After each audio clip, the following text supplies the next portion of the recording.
Friends, I'm so glad that you are joining me in this 30-day journey of strengthening our faith. And so that's what we're going to do together. I'm going to share some stories with you, and we're going to look at scripture. We're going to pray together and hopefully strengthen your faith. But what I want to do is keep it short, get right into it, and just share a few things with you that I think will help you along the way. Feel free just to go crazy with this platform. There's a place to comment. I'll be on there and I can talk back and forth with you, and maybe you can look up the Bible verses. We're going to be in Hebrews 11:1, and you can look that up and through the YouVersion Bible app and begin to kind of follow along. I brought a power tool with me today. This is my driver and I like to use it, but connected to it is the battery. You see the battery is fully charged, but one of the things that I do as I find the right tool that I need for the job, and then I get a battery and I plug that battery in there, and then it will be able to help me do the job that I need it to do. And so today, when we talk about faith and we unpack that word faith before we begin to share any stories about what faith looks like in people's lives, one of the things that's important to say is that we can plug our faith into the wrong tools. We can plug our faith into the things that really are ineffective. We can plug our faith into money. We can plug our faith into other people, possessions.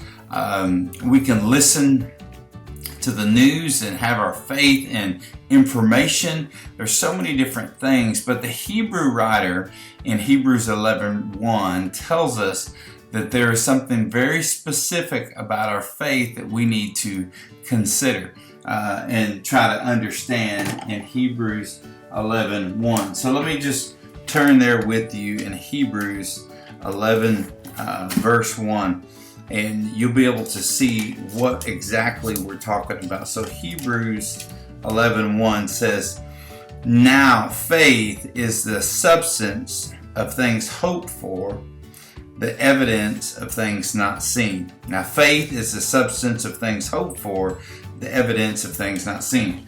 So what the Hebrew writer is telling us is what exactly faith is. And he's saying you could almost interchange the word substance for for confidence. And so you could say that faith is the confidence of things hoped for. Faith is the confidence of things hoped for. And so that's what he's beginning to tell us. So what does that mean? That word hoped for is a little different than what we understand hope to mean today. If we say we hope that it snows, we are wishing that it would snow. Or if I hope my team, the Green Bay Packers, would win the Super Bowl, I'm wishing that they would do that. That's not what this word means in the Greek language. Hope is an assurance that something will take place. So he's saying that faith is confidence that something will take place. That's what faith is. I believe that Jesus died on the cross. My faith is built in the fact that I have confidence that Jesus died on the cross. If someone's sick and I pray in faith, what I'm doing is I'm expecting God to do something in their life or to heal them in a specific way. If I pray in faith that God would act, I'm expecting God to act. And so he says that's what faith is. And he even says he goes a little further and says it's the substance of things unseen. So it begins to make us think about that faith is not about what we see with our eyes, but about what we believe about God. That I believe that God is all powerful, that I believe that God is all knowing, that I believe that God is all present, that I know that God raised people from the dead, that I know that God healed people of sickness, that I know that Jesus died on the cross, that I know that Jesus died and then was raised 3 days later. I know that. And because of that, my faith is in the person of God, and also in the track record of God, what God has done, His testimony, what He has done in the past. And that's my confidence. My confidence is not in myself or my ability or my possessions or my money, but my confidence is in who God is. So what I want you to understand this morning as you begin to go through your day is that faith is not like a lever. Like when I get into trouble, I'm going to pull this lever, I'm going to pull the faith lever, and it's going to get me out of trouble. But faith is a perspective, and it's a way for me to see things. I brought a pair of glasses with me, and when I put these glasses on, everything around me is yellow. It has changed the way I see things.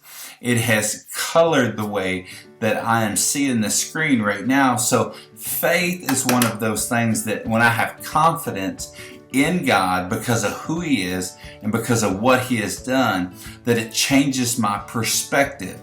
And so when I hear about the things that are happening with COVID-19, and I hear about the economy, and I hear about what's happening in people's lives, and I hear about people, and I have conversations with people that are in panic mode, then my perspective is that God brings me a peace because He's in control, because He sees into the future, because He is all powerful, because He can do things that no one else can do. And because that's where my faith rests, then there's a peace that overcomes me that no one can explain, because my faith rests with God, not in man. You see, one of the things we've got to understand is there's two kingdoms we're living in.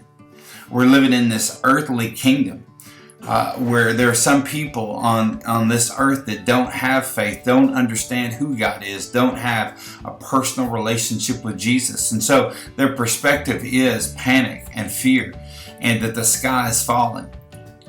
And they're running themselves crazy, and they think they're losing their mind because of everything that's happening. But there's another group of people that know that there's another kingdom, and it's God's kingdom. And things operate differently there. That God is in complete control. That God is sovereign over all of the events that are happening. That He has authority over life and death. And so when we know that God is with us and for us and cares for us, and we are His people under His care, we are the sheep that He is pastoring,